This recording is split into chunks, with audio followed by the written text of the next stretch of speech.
Graça e paz, meus irmãos. Louvado seja o nome de nosso Senhor Jesus Cristo. Eu inicio com uma breve citação antes da leitura do texto. Podemos já abrir Salmo 19.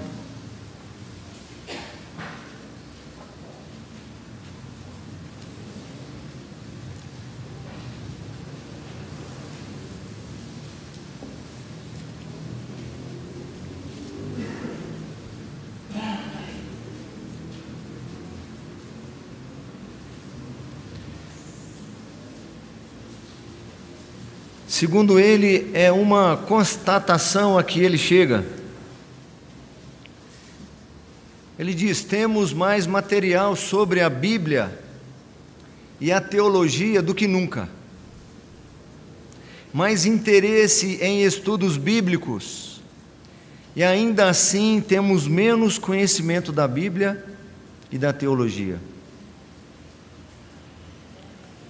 Um outro, falando do mesmo assunto, disse: mesmo os debates mais básicos, como os que tratam de aspectos da ética cristã, são pautados não mais pelas Escrituras, mas pela mera opinião pessoal. Seguem irrestritamente a opinião de um líder religioso ou de alguma ideologia política. Uma terceira citação. No âmbito de certas igrejas, basta unir alguns chavões piedosos à linguagem religiosa e qualquer ideia passará facilmente por cristã. E os fiéis a seguem, sem nem mesmo se preocuparem em examinar as Escrituras todos os dias, para ver se as coisas eram de fato assim, fazendo alusão aos crentes de Bereia. E ele finaliza esta citação dizendo: a nobreza se perdeu. É a ideia de que a cristandade cada vez mais tem perdido de vista possuir uma mentalidade bíblica, uma mentalidade que é regida pelas Escrituras, e por isso os seus pensamentos, os seus planos, os seus intentos, as suas conclusões, os seus projetos não são bíblicos, são meras opiniões, fruto de outras opiniões, fruto das tendências e, via de regra, do senso comum. Eu acho que é assim, ou eu penso que é assado. Afirmamos, via de regra, muitos, fazemos afirmações sem sequer conferir se de fato aquilo tem alguma base bíblica. E saibam, há base bíblica para todas as coisas envolvidas na nossa vida. Nós nos dizemos herdeiros da Reforma, quando na realidade não observamos a principal tradição da Reforma protestante, que é o sola Scriptura, que é de volta às Escrituras Sagradas, que é uma vida baseada, uma vida em conformidade com as Escrituras Sagradas. Nós somos regidos muitas vezes, além do senso comum, o nosso próprio coração, nossas preferências, nossas vontades. Diz um comentarista: os reformadores não foram inovadores, mas redescobriram o tesouro da mensagem do Evangelho.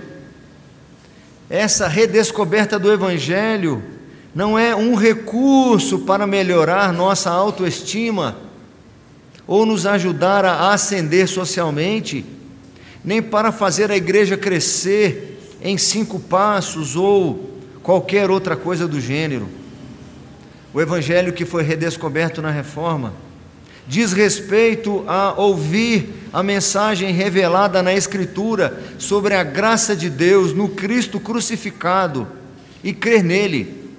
Esse evangelho que foi redescoberto diz respeito à nossa morte e ressurreição diárias, enquanto aguardamos novos céus e uma nova terra. Vamos ler Salmo 19. Acompanhem, por favor, a leitura. Ao mestre de canto, Salmo de Davi. Os céus proclamam a glória de Deus, e o firmamento anuncia as obras das suas mãos. Um dia discursa a outro dia, e uma noite revela conhecimento a outra noite. Não há linguagem, nem há palavras, e deles não se ouve nenhum som. No entanto, por toda a terra se faz ouvir a sua voz e as suas palavras até os confins do mundo. Aí pôs uma tenda para o sol, o qual, como noivo que sai dos seus aposentos, se regozija como herói a percorrer o seu caminho, principia numa extremidade dos céus e até a outra vai o seu percurso, e nada refoge ao seu calor. Verso 7. A lei do Senhor é perfeita e restaura a alma. O testemunho do Senhor é fiel e dá sabedoria aos simples. Os preceitos do Senhor são retos e alegram o coração. O mandamento do Senhor é puro e ilumina os olhos. O 9. O temor do Senhor é límpido e permanece para sempre. Os juízos do Senhor são verdadeiros e todos igualmente justos. São mais desejáveis do que ouro, mais do que muito ouro depurado, e são mais doces do que o mel e o destilar dos favos. Além disso, por eles se admoesta o teu servo, em os guardar a grande recompensa. Quem é que possa discernir as próprias faltas? Absolve-me das que me são ocultas. Também da soberba guarda o teu servo, que ela não me domine. Então serei irrepreensível e ficarei livre de grande transgressão. O 14. As palavras dos meus lábios e o meditar do meu coração sejam agradáveis na tua presença, Senhor, rocha minha e redentor meu. Oremos mais uma vez, irmãos.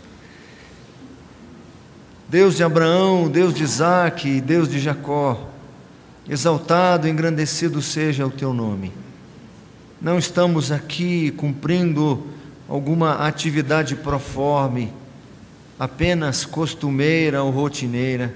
Estamos aqui diante do Senhor, diante do teu trono de graças, para prestar-lhe culto, oferecer-te culto solene de adoração.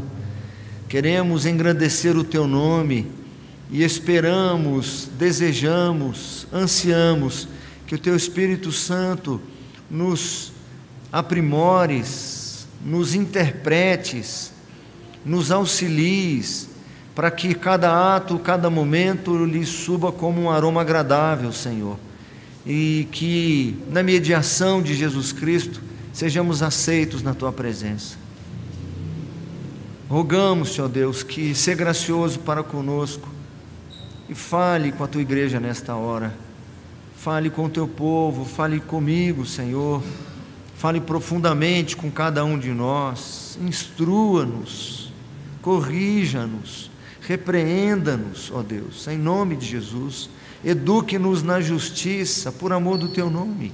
Alimente nossas almas, porque nossa alma tem fome de ti. É a oração que fazemos no nome e por amor de Cristo Jesus. Amém. Calvino diz o seguinte: sabemos que Deus nos falou e estamos plenamente convencidos de que os profetas não falaram de si próprios, mas que, como órgãos do Espírito Santo, pronunciaram somente aquilo para o qual foram do céu comissionados a declarar. Davi, aqui entre outros possíveis propósitos, pretende fazer com que as pessoas contemplem a glória de Deus, o Deus que se faz conhecido. Nós entendemos que essa é uma premissa, ou é um intento dos autores bíblicos, que pretendem, ao revelar a palavra de Deus, revelar o próprio Deus, para que Ele seja então glorificado e exaltado. E as pessoas que ouvirem ou que lerem os seus registros ou pregações, e crerem em suas mensagens, e que passarem então a glorificar esse Deus, encontrarão sentido verdadeiro para as suas vidas. Nós vamos encontrar o apóstolo Paulo com o mesmo propósito, de fazer com que aqueles que ainda em princípio não conheciam o Senhor, não conheciam o Evangelho, pudessem então conhecê-lo, para que pudessem glorificar o Senhor. Davi então pretende fazer com que os seus ouvintes contemplem a glória de Deus que se faz conhecido. Esse é o nosso tema, o Deus que torna conhecido. Em primeiro lugar, o que Ele torna conhecido a partir deste salmo? O Deus que torna conhecido a si mesmo por meio da criação. A glória de Deus se apresenta diante dos olhos humanos, segundo alguns eruditos, se espelhando, abre aspas, na textura dos céus e na admirável ordem de sua estrutura, para que a visualizemos. Davi está aqui dizendo que a própria criação revela a glória do seu Criador. E ao contemplar a natureza, ou ao contemplar a criação, poder-se-á contemplar a glória e a majestade do Criador, porque esse é um propósito que Deus tem através da sua criação.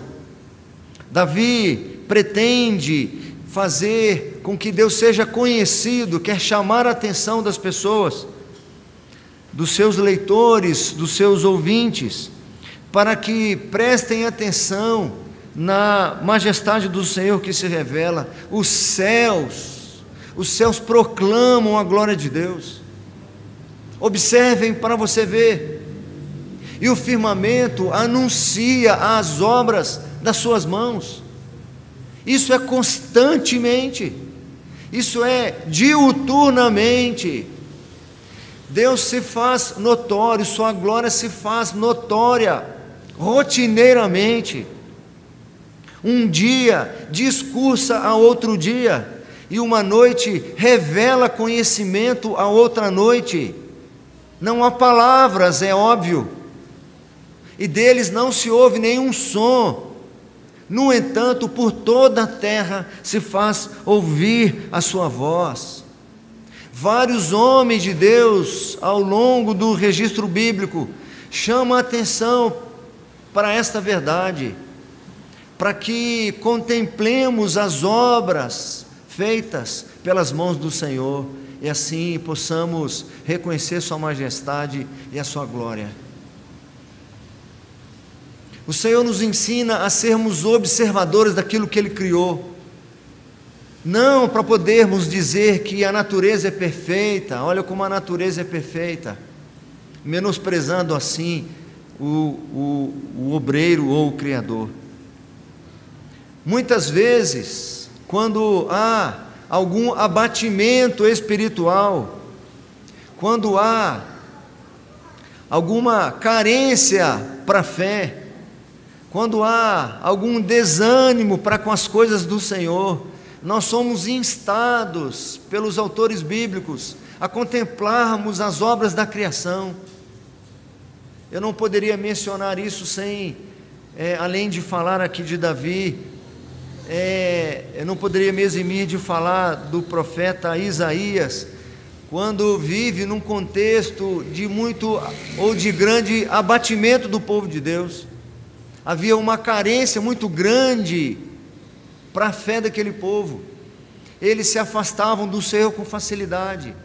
Então o profeta chama a atenção do povo, com a intenção de que, ao contemplar a grandeza e a majestade do Senhor, pudessem lhe dar glória, pudessem restabelecer a sua fé, o seu ponto de contato com o seu Criador.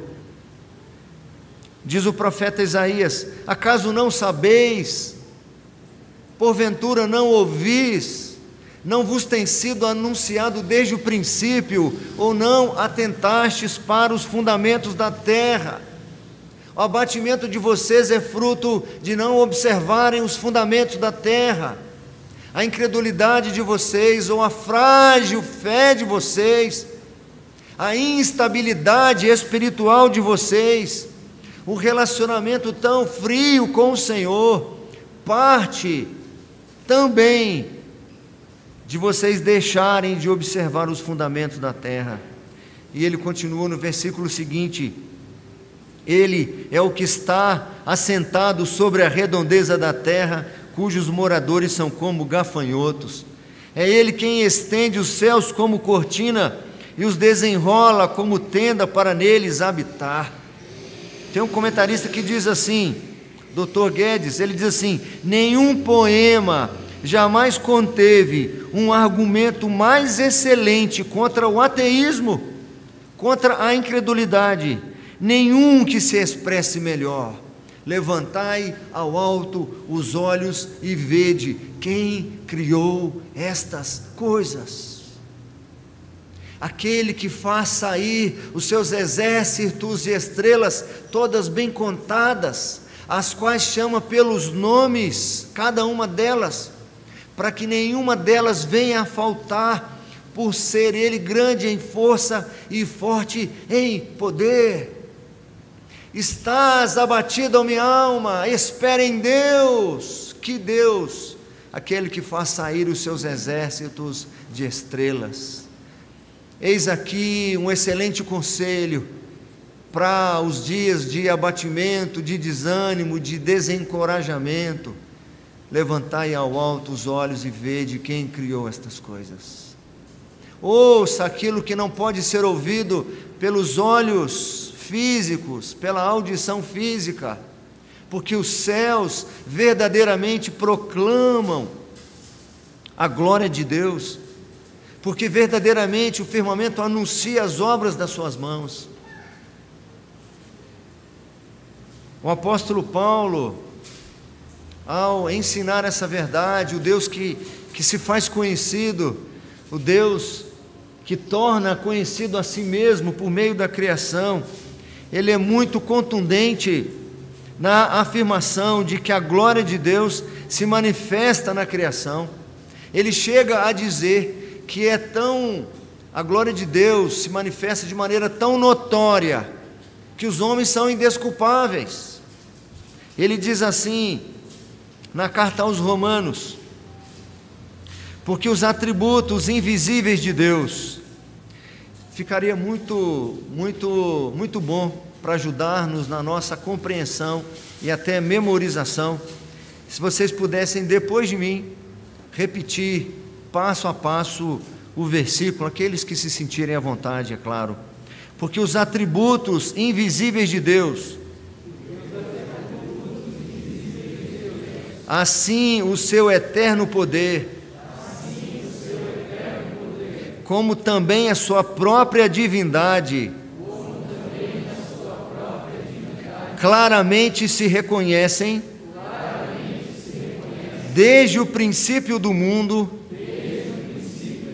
sendo percebidos por meio das coisas que foram criadas. Tais homens são, por isso, indesculpáveis.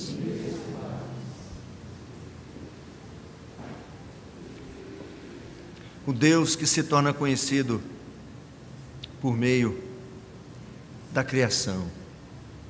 É por isso que nós temos alguma sensação diferente quando estamos pisando na areia da praia, sentindo aquela brisa do mar e contemplando aquela imensidão de água.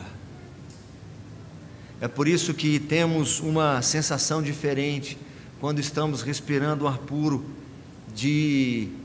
da natureza, próximo das árvores. É por isso que temos uma sensação diferente quando tomamos aquela água pura da mina, quando pisamos nossos pés descalços na terra que Deus criou, quando na estrada contemplamos os tons de verde diferenciados, feitos pela mão do nosso Criador.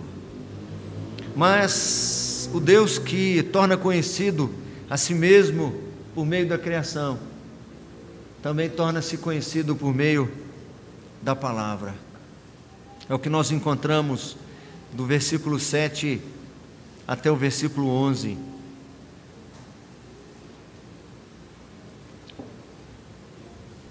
Davi, no início do texto, diz: os céus proclamam a glória de Deus.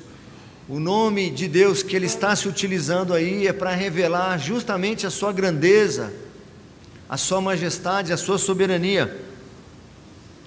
Mas a partir do versículo 7, ele se utiliza de um outro nome do Senhor para revelar outros aspectos do caráter de Deus. E aí no versículo 7, se você tem, você poderia repetir comigo o verso 7: a lei do Senhor .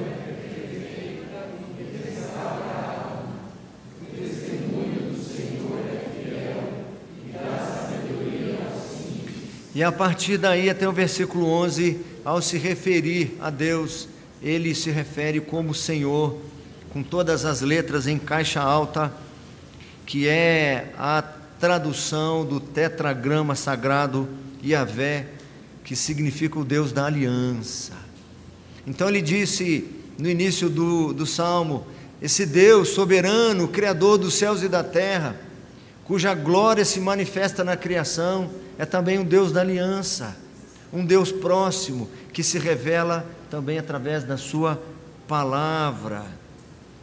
Após a queda, o homem se torna perdido, vivendo em densa escuridão. Pela graça, o Senhor se revela de maneira especial nas Escrituras Sagradas. A palavra é apta para, de acordo com a sequência do texto, restaurar a alma que fora destituída da glória. Então, além de contemplar os fundamentos da terra, que poderiam, por exemplo, nos dias do profeta Isaías, aquecer o coração do povo, nós encontramos ainda algo mais especial ainda, para aquecer o coração do povo, para trazer vigor espiritual, para nos tirar do desânimo e da apatia em relação às coisas do Senhor. É justamente a sua palavra. A lei do Senhor, a palavra de Deus é perfeita e apta para restaurar a alma. Um passeio no shopping pode até momentaneamente trazer alguma alegria para você. Adquirir uma roupa nova, fazer uma viagem, alguma conquista humana pode até trazer momentaneamente alguma satisfação, mas o que pode restaurar uma alma é a palavra de Deus. A lei do Senhor é perfeita e restaura a alma. Ela é apta ainda para dar sabedoria ao homem que se tornou destituído de conhecimento. A palavra de Deus é apta para alegrar o coração, para dar verdadeiro contentamento para o coração sedento. É apta para iluminar os olhos ante as trevas deste mundo caído. A palavra de Deus é apta para ensinar como o Senhor deve ser servido e temido. Eis aí o tesouro da felicidade eterna, segundo Calvino. Meus irmãos, eis aqui a resposta, o remédio, o antídoto para aquecer o coração, para alegrar o coração, para tirar-nos da fraqueza e do esvaziamento espiritual, do distanciamento com o Senhor. Não existe nada mais elementar do que isso. Mas, seguindo a citação inicial, nunca se vendeu tantas Bíblias, nunca se teve tanta tradução e tantas versões, nunca se disponibilizou tantos livros sagrados nas estantes das casas, nunca se produziu tanto material teológico, nunca se produziu tantos podcasts, vídeos sobre teologia. E por outro lado, nós temos visto uma apatia muito grande, um desânimo muito grande, uma fraqueza muito grande, uma falta de vigor espiritual, de anseio pela palavra de Deus, anseio pela oração, por uma vida de fato consagrada. Não é incomum encontrarmos jovens postando nas redes sociais suas aventuras na choperia, altas horas, enquanto ao mesmo tempo se dizem crescer em santidade. Eu não sei se o ventilador está incomodando o pequenininho ali, a irmã está até tampando o ouvidinho dele. Se estiver incomodando, diminui aí, pode diminuir o ventilador.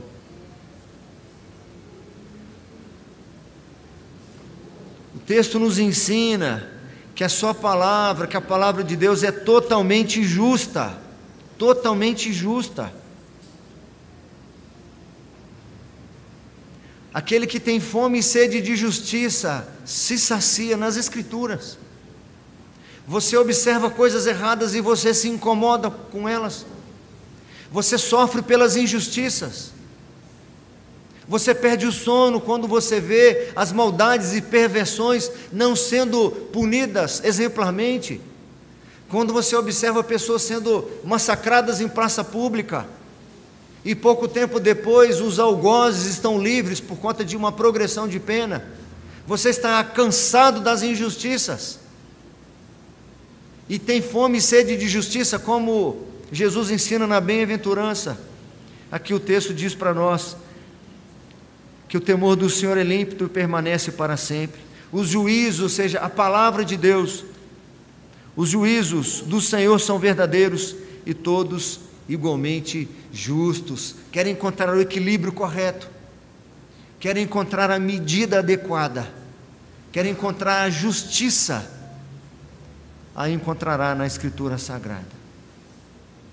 O salmista agora enaltece a lei de Deus, tanto em função de seu valor, quanto de sua doçura. Quando nós lemos no início do versículo 10, ele diz assim: essa palavra que é apta para restaurar a alma, para alegrar o coração, para saciar-nos de justiça, para dar-nos sabedoria, ele agora apresenta o valor que ela tem. No início do verso 10 ele diz: são mais desejáveis. O que são mais desejáveis? Os preceitos, os juízos, a lei do Senhor são mais desejáveis do que ouro, mais do que muito ouro depurado. Meus irmãos, eis aqui pelo menos um motivo de oração relevante para nós, para todos nós. Será que a Escritura Sagrada, que a Palavra de Deus, ela é de fato tão valiosa para nós, a ponto de nós trocarmos muito ouro depurado, ouro purificado por ela? Ou será que o valor que ela tem para nós é menor do que uma amizade, um compromisso qualquer, um obstáculo qualquer? Será que de fato nós não somos como aqueles, na avaliação das citações que eu apresentei inicialmente? Vou repetir. Mesmo os debates mais básicos, como os que tratam de aspectos da ética cristã, são pautados não mais pela Escritura, mas pela mera opinião pessoal. Seguem irrestritamente a opinião das pessoas do que da palavra de Deus? Será que a palavra de Deus é tão pouco valiosa a ponto de acontecer isso conosco, de nós não pautarmos nossa vida por ela? Ele diz que no âmbito de certas igrejas, ou na vida de alguns crentes, tem misericórdia, Senhor, que essa afirmação não se refira à nossa igreja, que o Senhor tem misericórdia de nós, que essa citação não se refira à minha própria vida. No âmbito de certas igrejas, basta unir alguns chavões piedosos à linguagem religiosa, e qualquer ideia passará facilmente por cristã, e os fiéis a seguem sem nem mesmo se preocuparem em examinar as Escrituras todos os dias, para ver se as coisas eram de fato assim. Os crentes de Bereia eram chamados ou eram considerados mais nobres, porque iam conferir nas Escrituras. Será que nós estamos falando das igrejas pentecostais? Será que estamos falando das igrejas neopentecostais? Será que estamos falando das igrejas reformadas que estão abandonando a sua tradição? Ou será que estamos falando de nós mesmos? Que falamos que valorizamos as Escrituras, mas quando nós a comparamos com capítulo de uma série, em qualquer plataforma dessa, ela mostra o valor que tem para nós.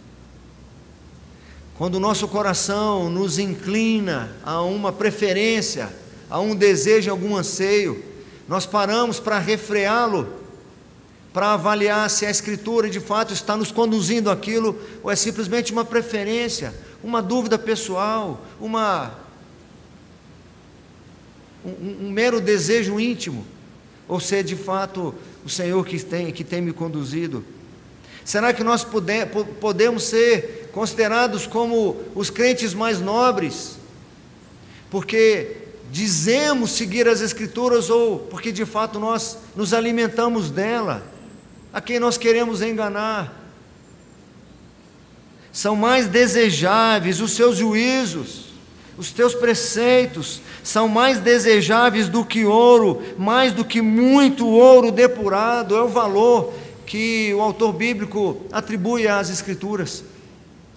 E ele ainda diz que ela era saborosa, na sequência do versículo 10, e são mais doces do que o mel e o destilar dos favos. Me lembro de um profeta que teve uma experiência muito interessante quando foi chamado. O profeta Ezequiel, diz assim o texto: ainda me disse, Deus falando para ele: filho do homem, come o que achares, come este rolo, vai e fala à casa de Israel. Primeiro come o rolo, depois vai falar à casa de Israel. Então abri a boca, e ele me deu a comer o rolo, e me disse: filho do homem, dá de comer ao teu ventre, e enche as tuas entranhas deste rolo que eu te dou. Eu o comi, e na boca me era doce como o mel. Muitas vidas de cristãos são como o fel, porque deixaram de lado o valor precioso das Escrituras. Que Deus tenha misericórdia da minha vida e da vida dos que me ouvem nesta hora. Ele ainda, sobre a palavra, diz no verso 11 que ela é recompensadora. Além disso, dela ser valiosa, dela ser saborosa, ele diz: além disso, por eles, por teus preceitos, se admoesta o teu servo, em os guardar a grande recompensa. É esta recompensa, é a dracma perdida, é aquilo que você vende tudo, abre mão de tudo, por causa do tesouro precioso da palavra e da presença do Senhor. Como entristece o coração de um pastor sério, quando a pessoa diz: eu não fui na igreja porque, sabe como é que é? Eu não vou condenar ninguém, irmãos, eu preguei sobre isso semana passada e hoje, mas é porque eu recebi uma visita, é porque...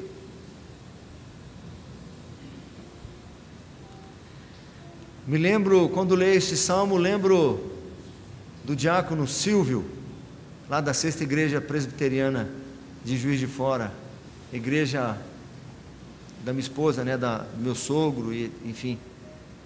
Ele toca alguns poucos hinos, ele pequenininho, violão grande, e ele me acompanhava num ponto de pregação no bairro São Pedro, e ele tocava este Salmo 19 no violão. A lei do Senhor é perfeita e restaura a alma. O testemunho do Senhor é fiel e dá sabedoria aos simples. E no refrão ele vinha: são mais desejáveis do que o ouro depurado,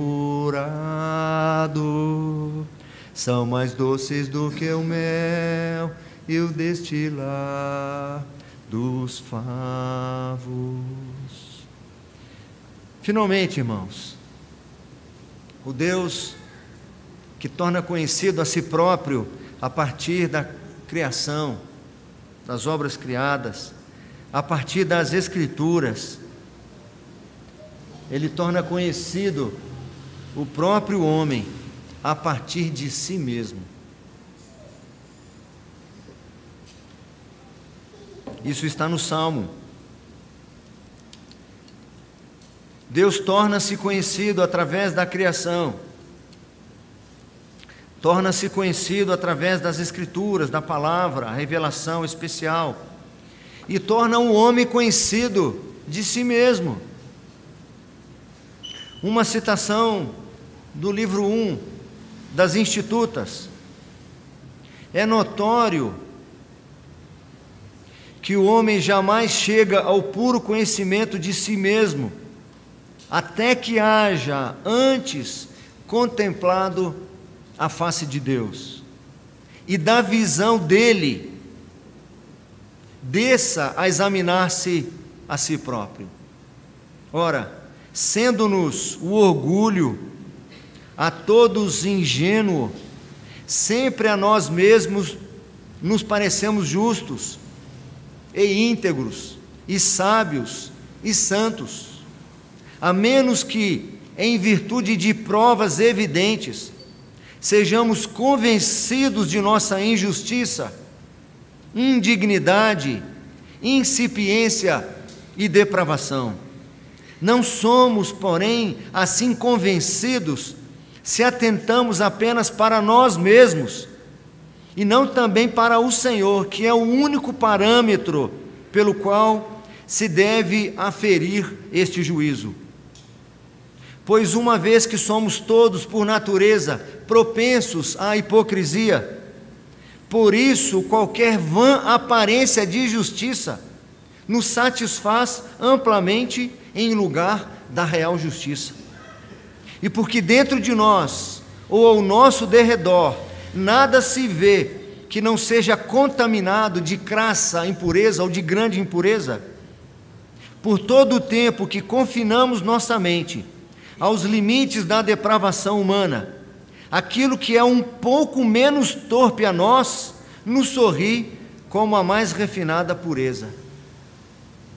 Como nós somos tentados à hipocrisia, ingênuos para observar o nosso orgulho, nosso egoísmo, nós só podemos nos conhecer a partir dos olhos do Senhor, que é o único parâmetro para um autoconhecimento. Porque se nós ficarmos olhando ao nosso derredor, qualquer pequena aparência de justiça em nós nos enganará em relação à real justiça. Porque qualquer um que for um pouquinho pior do que eu pode me fazer pensar que eu sou uma pessoa justa e íntegra. Davi, que pretende fazer com que as pessoas contemplem a glória de Deus, que se faz conhecido, encerra ou termina o salmo fazendo a seguinte oração, revelando que passa a se conhecer a partir do conhecimento que tem do Senhor por meio da criação e da sua palavra. A oração que ele faz no final é o verso 12, 13 e o 14, que nós vamos ler juntos, e estamos caminhando realmente para o final. Vamos juntos, o 12, 13 e o 14. Quem há que possa discernir as próprias faltas?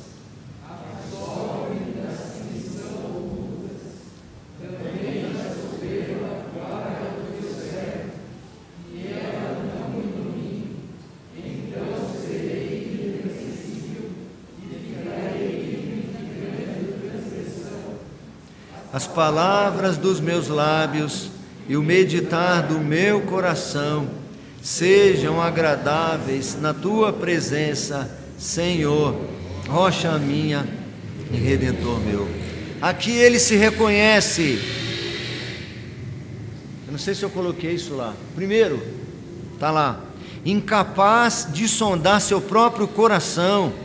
Quem há que possa discernir as próprias faltas? Depois de contemplar a glória e a majestade do Senhor, ele se reconhece carente da misericórdia de Deus. Absolve-me das que me são ocultas. Em terceiro, aqui ele reconhece o perigo do orgulho, no verso 13, também da soberba. Guarda ao teu servo, que ela não me domine. E ainda, na letra D, que vai aparecer agora, ele também se reconhece como um necessitado. Ele reconhece a necessidade de que seus sentimentos e atitudes glorifiquem ao Senhor. Tenho a necessidade de que o meu coração, de que os meus lábios glorifiquem ao Senhor. Os céus proclamam a tua glória, a tua palavra revela a tua glória, e eu quero glorificar o Senhor. Ele reconhece a necessidade de que seus sentimentos e as suas atitudes glorifiquem ao Senhor. Por isso que ele diz que as palavras dos meus lábios, que o meditar do meu coração sejam agradáveis na tua presença, Senhor, rocha minha e redentor meu. Que o Senhor nos abençoe e nos guarde.